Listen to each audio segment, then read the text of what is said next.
I'm James Harris. I teach philosophy at the University of St Andrews in Scotland, and I'm here to talk about my new book, Hume, An Intellectual Biography.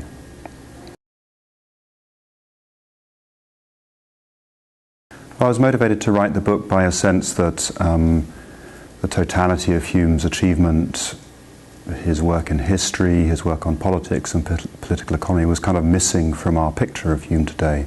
It's mostly philosophers who work about Hume and they're interested in what they take to be Hume's philosophy, and his full achievement is not properly engaged with and understood, so I wanted to do something about that.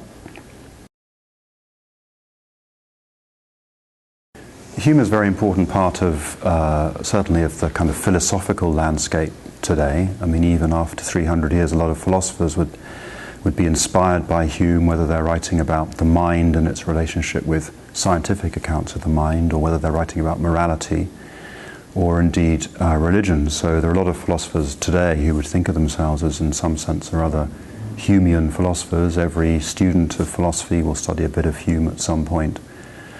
So he remains very important. And I think more generally and culturally, he still has a cultural presence in the wider culture. The major challenge I faced writing the book was that I teach philosophy. I was trained as a philosopher, and I had to kind of think myself out of a lot of that training in order to write this book, because Hume was much more than a philosopher. He wrote history and many brilliant essays on many topics. He wrote economics, and I had to kind of train myself in a lot of areas of intense specialization, which I had no background in. So that was perhaps the major challenge. There's also the fact that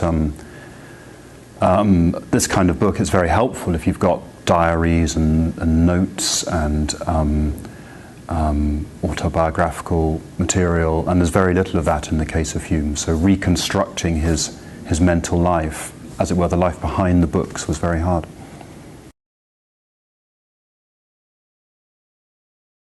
What I found surprising was that Hume has this reputation as a kind of bad boy, especially with respect to religion, somebody who was very subversive, like a kind of 18th century Richard Dawkins. And I came to believe that his attitude towards religion, outside of some jokes he makes in letters and so forth, is much more sophisticated and nuanced than that. And I think he comes out in my book as being much less sort of straightforwardly and simplistically hostile to religion than I'd expected he would. I'd say my book is the first comprehensive, historically grounded account of the entirety of Hume's output.